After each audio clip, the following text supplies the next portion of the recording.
माझं सोलापूर न्यूजमध्ये आपल्या सगळ्यांचं स्वागत.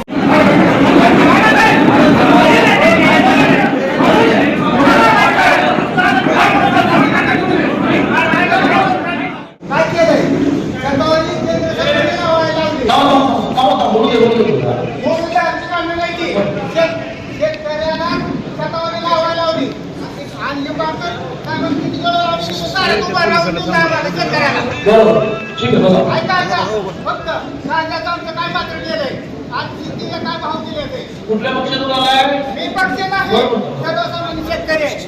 नाही पुढे हात करू नका. नाही शेतकरी पुढे हात करू नका. फक्त माझं 22 लाख रुपये कुठे मिळते आणि श्रीपाजी नाईक साहेब माझ्या दोन छतावरी लावायला लागले. काका तुमचं मत कळलं. बसा पुढे जा. केंद्र सरकार नाही बसा. पुढे हात करू नका जरा. बोल म्हणूनच मी म्हटलं ना. ओ काका म्हणूनच मी म्हटलं.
माझं सोलापूर न्यूज या यूट्यूब चॅनलला सबस्क्राईब करा आणि बेल आयकॉन प्रेस करायला विसरू नका.